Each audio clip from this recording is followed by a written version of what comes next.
At Amica Insurance, we know it's more than just a house.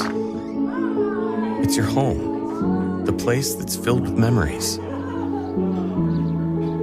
The early days of figuring it out, to the later years of still figuring it out. For the place you've put down roots, trust Amica Home Insurance. Amica, empathy is our best policy.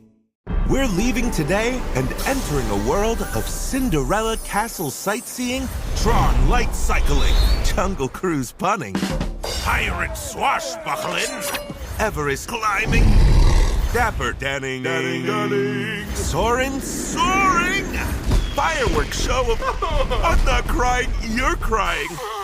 World of favorites for whatever you love. Infinite worlds await at the most magical place on Earth, Walt Disney World Resort. Before we get started, this episode contains mentions of sexual violence. Please be advised when listening. Hello, my name is Vanessa Handy. I'm a producer at Wonder Media Network, and I'm so excited to be guest hosting this episode of Womanica. This month, we're talking about cultivators, women who nurtured, cross-pollinated, experimented, or went to great lengths to better understand and protect the natural world.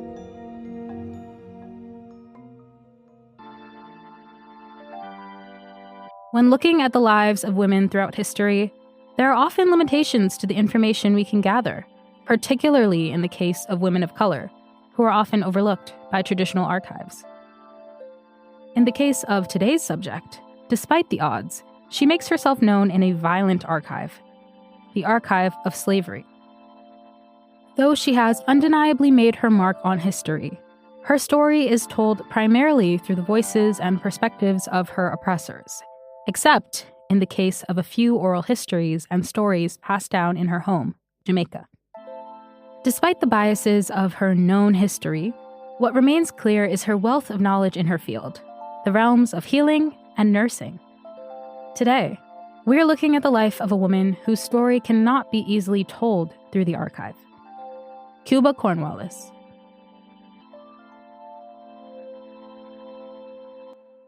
Cubah is considered one of the pioneering figures in early nursing in Jamaica and the Caribbean. Her work inspired and preceded more documented figures like Mary Seacole and laid the foundation for early modern nursing, though much of that influence is only seen as a footnote in the stories of those she helped heal, prominent members of the British Royal Navy. Cubah's early life is mostly a mystery, lost to time. She was born sometime in the later 1700s, but her birth date is unknown. It's also unclear if she was born into slavery in the Caribbean or on the Gold Coast of Africa and subjected to the transatlantic slave trade. What is clear is that during her early life, through her 20s, she was enslaved by Captain William Cornwallis. Her own last name, as we know it, comes from her time as an enslaved person, further obscuring her story. Cubah served as a housekeeper and nurse to the Cornwallis family, and was appointed Captain Cornwallis's housekeeper in Jamaica. At some point in the late 1700s, Cubah was freed. Many sources claim that Captain Cornwallis freed her, perhaps because they had children together. The evidence of Cubah bearing children to Cornwallis further complicates her story. It's likely that Cornwallis was a rapist to Cubah, in addition to being an enslaver. After finding freedom, Cubah settled in Port Royal, Jamaica. Port Royal, famous as a hub for pirates and privateers in the 1600s, had been under British rule for the better part of 2 centuries when Cubah settled there. In the late 1700s, it was based for the British Royal Navy, with many sailors and captains passing through the port.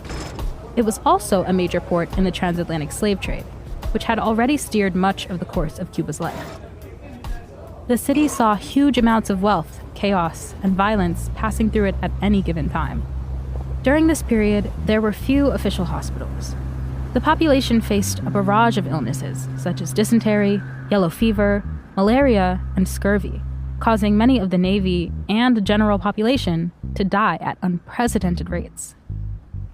In this climate, Cubah was able to purchase a home that she opened as a proto-hospital, or lodging house.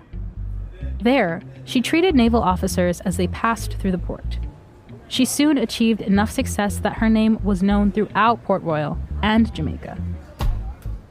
Cubah likely practiced Obeah, or was influenced by Obeah traditions, which is a term used to describe African diasporic religious and healing traditions that were widely practiced across the Caribbean. Obeah is multifaceted in that it combines both religious practices from the Gold Coast in Africa brought to the Caribbean through the slave trade, as well as reinterpreted religious traditions from Europe and Asia. Obeah also involves knowledge of medicinal plants and animals that didn't fit in with typical colonial medical practices. It's important to note that the term Obeah was seen as derogatory or even dangerous to those who practiced these traditions, as it was often associated with accusations of witchcraft. The healing component of Obeah seems to have been closely woven into Cubah's work as a nurse, or, as she was referred to occasionally, a doctress. Descriptions of her work include a focus on sanitization, making sure to wash and keep wounds and healing areas clean, as well as positivity. She strived to help her patients maintain a good outlook on their health, despite circumstance. She was also described as having provided hearty meals and sustenance, and likely relied upon traditional local plants that could aid in recovery. One such plant was the kapok, or white cotton tree, which was indigenous to West Africa and also found in South America and the Caribbean. Teas made from the bark, roots, or leaves were often used to treat dysentery and yellow fever. Cubah's work as a healer was documented in two explicit cases. First, in healing Captain Horatio Nelson in 1780, when he fell ill with dysentery during an expedition to Nicaragua. Cubah was able to quickly nurse Nelson back to health. He referred to her care in personal letters, looking back at her aid fondly, and even wishing to return to her lodgings once he was back in England. Nelson went on to become an admiral, and is regarded as one of the most successful strategists in naval history due to his decisive victories in the French Revolutionary War, as well as the Napoleonic Wars. Despite his respect for Cubah and her work, he remained supportive of slavery and even spoke out against British abolition movements. The second case of Cubah's skills being explicitly documented was when she nursed a young Prince William Henry, later King William IV, back to health while he was stationed in the West Indies during his naval service. While stationed in Jamaica in the 1780s, he was documented as suffering from tropical fevers and headaches. But luckily, with Cubah's intervention, he was able to escape death, unlike many of his fellow sailors on the island. The future king was said to be eternally grateful to Cubah, and eventually, in the early 1800s, told his wife, Queen Adelaide, of her aid. The queen, in a supposed bout of gratitude, sent Cubah an ornate gown. Cubah was said to have kept the gown in pristine condition, never wearing it, except on her deathbed in 1848, where it served as her shroud. Similarly to Admiral Nelson, King William remained pro-slavery throughout his life and reign. Both of these documents of Cubah's work occurred in the late 1700s. She lived until 1848, 60 years later. There is not much documentation of Cubah's work in the years between these accounts and her death. But her legacy and influence on the early medical workings of Jamaica were profound. Though it is not documented in the archives like her treatment of these famous British naval figures, oral history passed down about Cubah suggests she also aided both enslaved people and the formerly enslaved in Port Royal, when they too were afflicted with illness.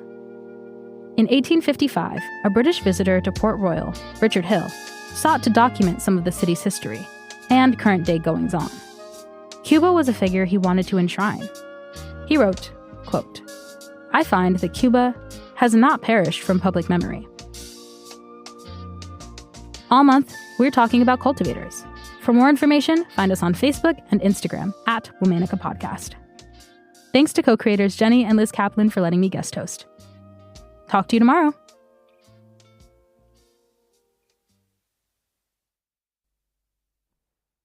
Did you know that parents rank financial literacy as the #1 most difficult life skill to teach? Meet Greenlight, the debit card and money app for families. With Greenlight, you can send money to kids quickly, set up chores, automate allowance, and keep an eye on what your kids are spending with real-time notifications. Kids learn to earn, save, and spend wisely. And parents can rest easy knowing their kids are learning about money with guardrails in place. Try Greenlight risk-free today at greenlight.com/iHeart.